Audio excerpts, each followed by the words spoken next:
hi everyone. We're really stoked to be here to talk about co-facilitating and how to make that really successful with a partner. Vaishali and I, we both work at different companies now, but we facilitated around 10 years together at Whole Foods Market, and we helped develop the Academy for Conscious Leadership and facilitated probably 100 different events in fields under the Space Needle, in a barn, also the Hilton and things like that. But I love how Douglas talked about, you and John and his facilitation and all the comments he made, because we definitely experienced that, the synergy of the sum being greater than the two parts individually. And we brought a lot of we find that we have opposite strengths, right? So Vaishali is very practical and very formally business trained and, brings a lot of the business, application to things. And I am kind of more experiential and mindful and woo-woo, as we say, right? So we're really excited to kind of talk about this subject with you guys and just ask some questions and share our experience. So first off, we'd love you to talk. And also we picked some slides, some images of some great women duos that were awesome partners. So Cagney, you're my Cagney to my Lacey. You're the Ethel to my Lucy. So enjoy those. But at your table, let's take 2 minutes and just talk about what is the difference between co-presenting and co-facilitating an event. What's the So diff? go for it. Yeah, what's the diff?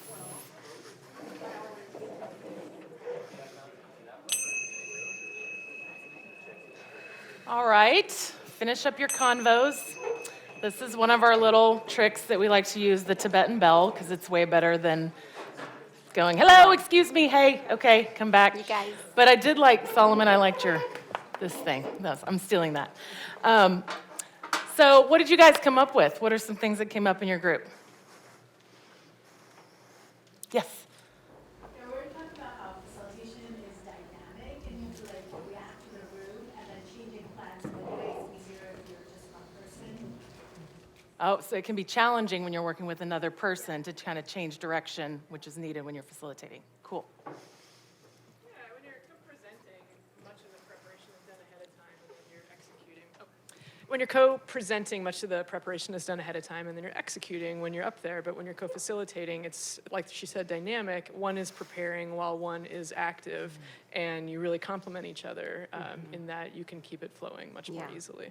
Yeah, I a lot love of times, that, yeah. Leisha and I would have a plan, and every single break, it's changing. Lunch, it's changing. Every single break, it's changing because of that. So yes, thank Totally you. true. Yeah.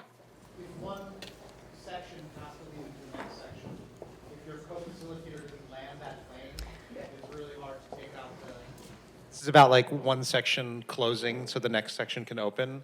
And I've definitely, in my less mature facilitation years, being really frustrated with my co-facilitators. We're like, dude, I needed you to get us here, and we're now there, so now we're not going to get there, so I will fix that for us. Yes. I'm going to fix that now. Yes. Awesome. Yes. What else? Yeah. It just seems like almost more natural to have co-facilitators than it does to have co-presenters.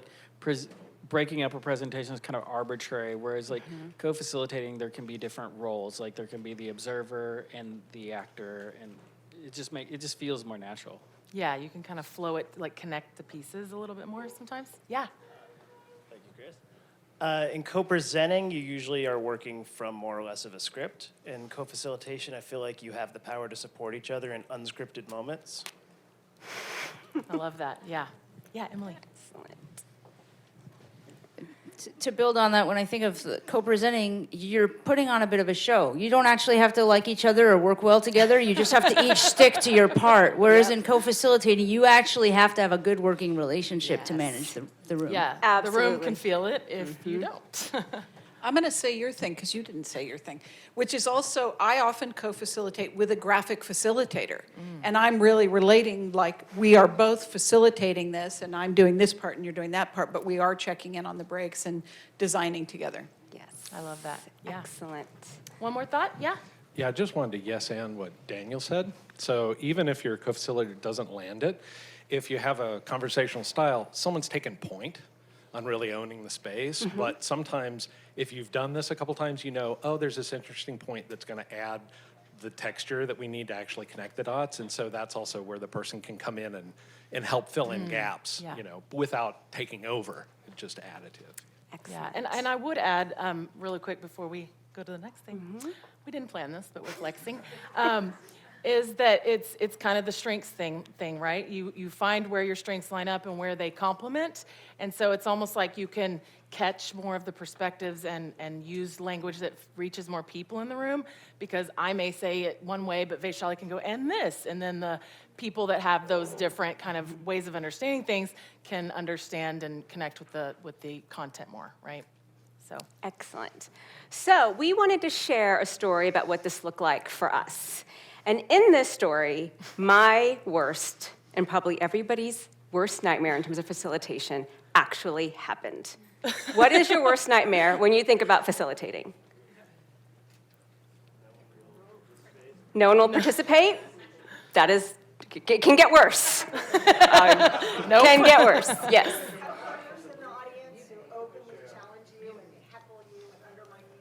Okay, excellent. Hecklers, we'll get 2 more. The person who brought you in hijacks the facilitator role. Completely come in, need you to do something about conversations, and now we're going to talk about strategic plan. So surprised. And one more? I was going to say that. Exactly.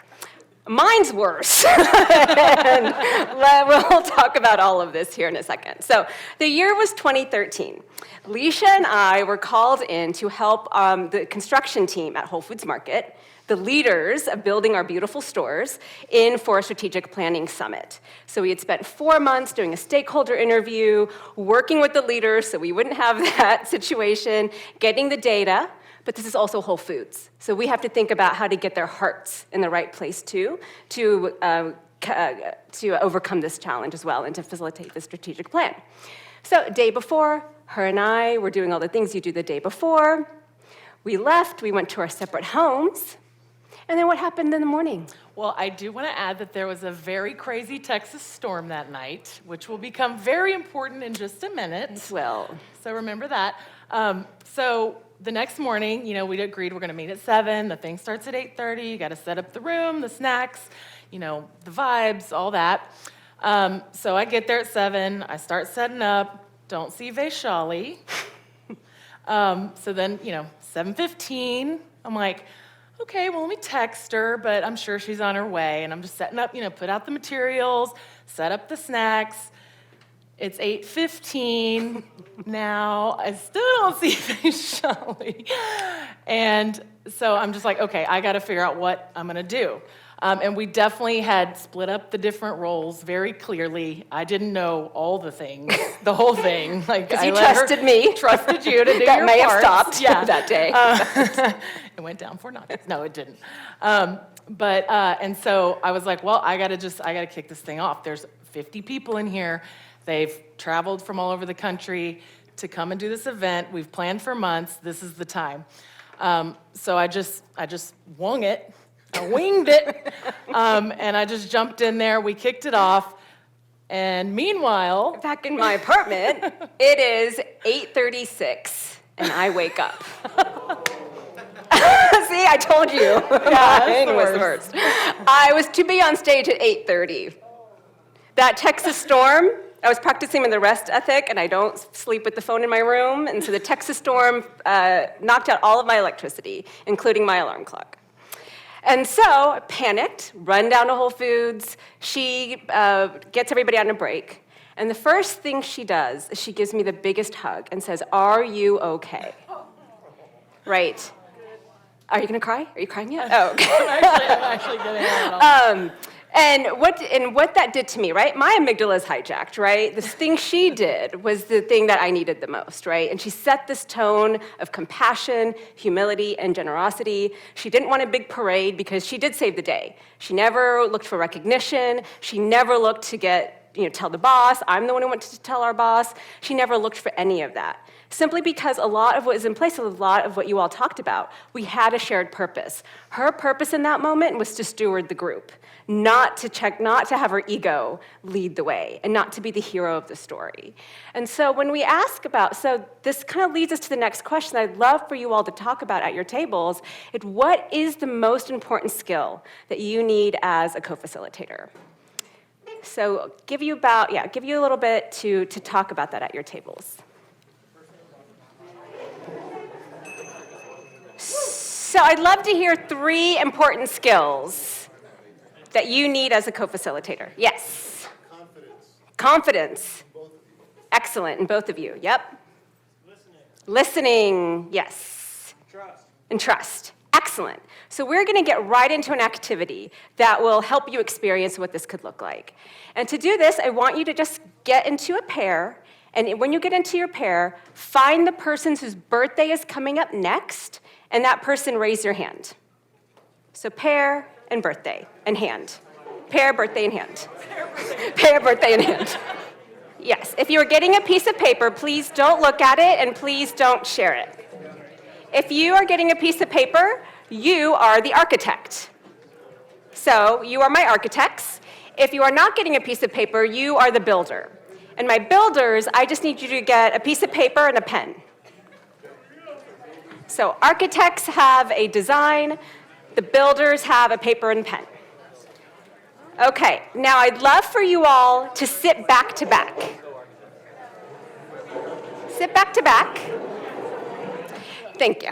If you forget the instructions, they're on the slide, but my architects help the builder build what is on your paper. So you can tell them what's on your paper, you can tell them shapes, you may not show them, and you cannot answer any questions. The builder may not speak back. So we should only be hearing the architect speak. Okay? We'll give you 1 minute to help your builder write out the design that's on your sheet.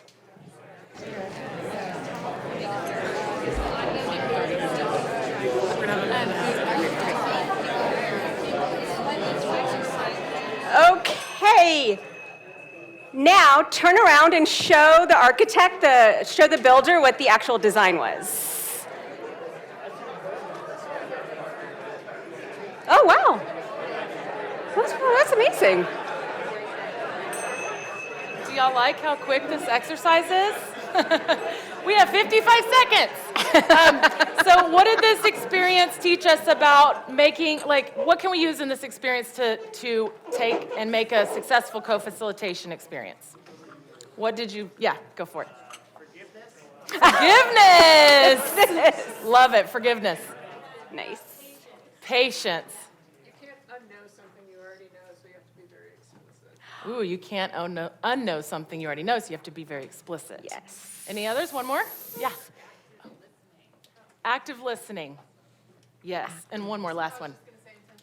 Intentional listening. I love it. And then lastly, that's our sharing for today. But we do have one last thing, which is very important, and that is to appreciate your co-facilitator. You crushed it, girl! Good job!